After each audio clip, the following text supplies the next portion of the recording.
Hello, Time here. What I most want to improve is my head modelling skills, so I've made it a priority to spend some time each day doing some head modelling. Here are some of the heads I've made over the last few months as a result of all this practice. I enjoy modelling, but there are times when I feel reluctant to start a session. This can be because I'm busy doing something else, and I tend to get carried away with whatever I'm doing if it's stimulating enough. When I find myself feeling reluctant, I challenge myself to come up with a reason for not spending 20 minutes of my time doing art, as it's hard to think of a reason why I don't have this much time in a day to practice something that's important to me.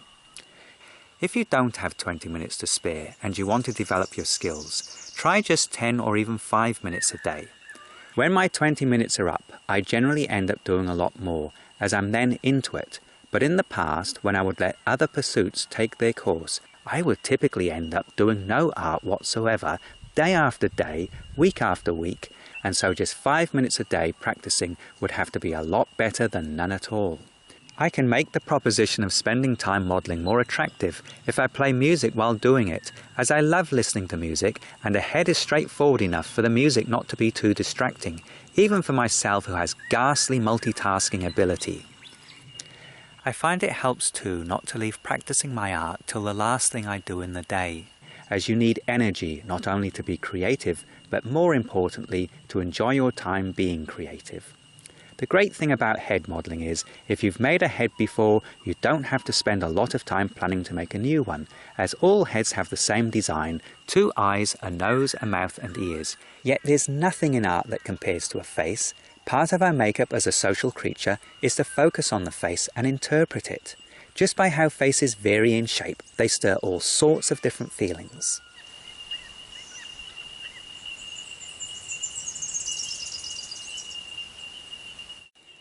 I use 3 different approaches to spark creativity, starting from scratch, evolution and hybridization.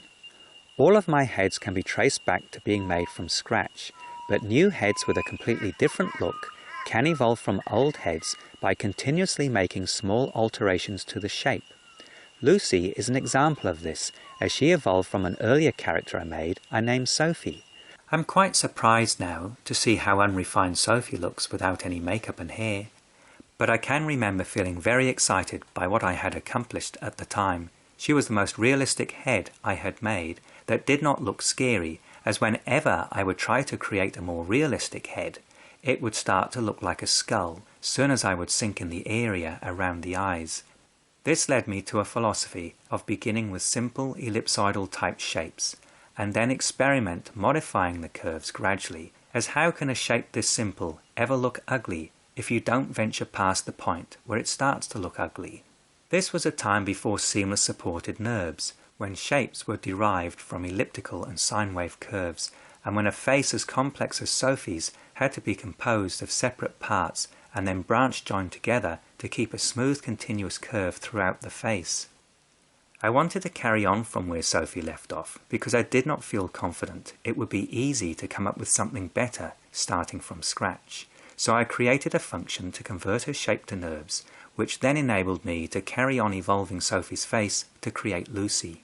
What I like about this evolutionary approach is, it feels safe. You just keep making variations, and from time to time you'll come up with something a little better or interestingly different. When you do, you keep that variation, and then you make variations of that variation. If in a session you fail to make something worth keeping, it's no big deal, as you can start again another day beginning with the same model you began with, so you never end up going backwards, only forwards.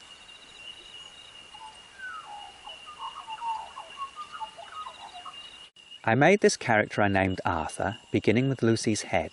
I doubt very much I would have been able to come up with something of this quality and complexity in the very short time it took me to make had I started from scratch.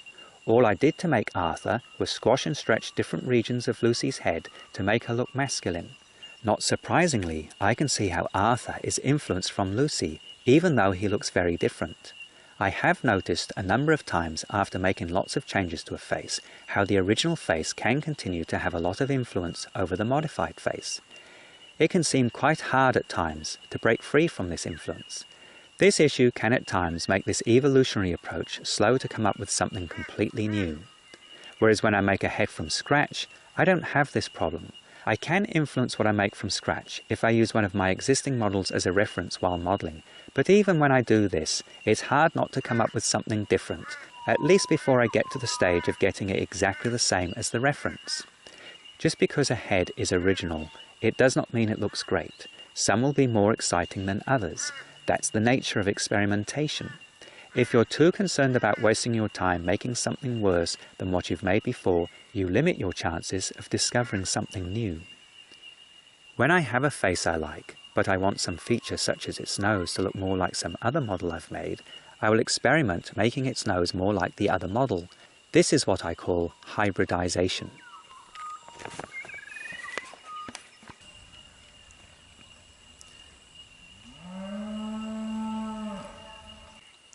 You don't have to make a feature exactly the same as the one you're referencing.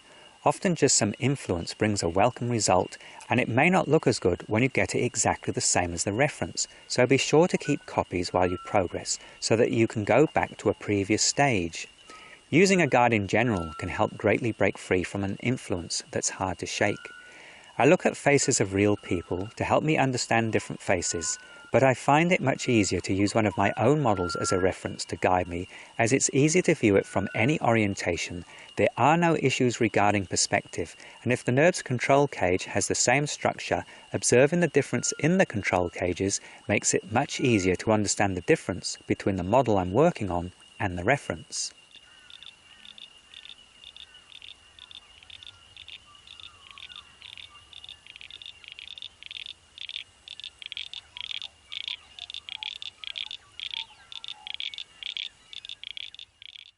So when you make a head that has something you like, it can be a valuable object to study and learn from what you did. In the making of this video, I have been looking at some of the heads I've made going back more than a year, and I have noticed some things I either did not appreciate at the time or have forgotten about. So it pays to look at your past work from time to time. For example, I can remember giving up on this head after not liking the direction it was going, but now I can see I made a nose I quite like. So I decided to have another go at improving the rest of the head, as I have more confidence in my ability to beautify an ugly face than I used to. With the help of using Lucy's face as a guide, this is what I came up with.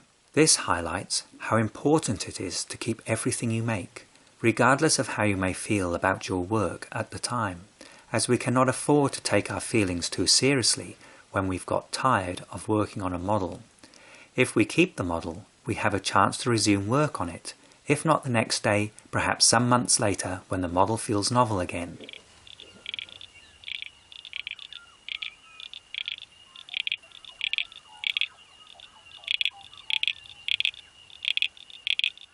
Shortly before Christmas, I made this head from scratch I've named Kiki. I created Kiki with a goal to make a more cartoon-style head than Lucy, using a very simple control cage structure. Much of my focus was on the eyes, but I very much like how the mouth and nose turned out. Many of the models I've shown in this video are greatly influenced by Kiki because I made many of them using her as a reference. One of the important aspects of Kiki's mouth is to understand how these two rings go around the mouth. If we look at the two rings from a side-on view here, we can see how they are both set to about the same position in the Z dimension, but at the corners of the mouth, the inner ring dips inside the mouth, unlike the outer ring, which is there, which remains on the outside of the face.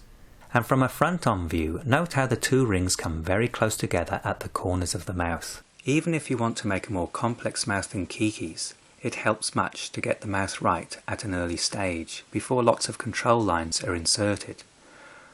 What I've learnt from Kiki has helped me improve Lucy's mouth.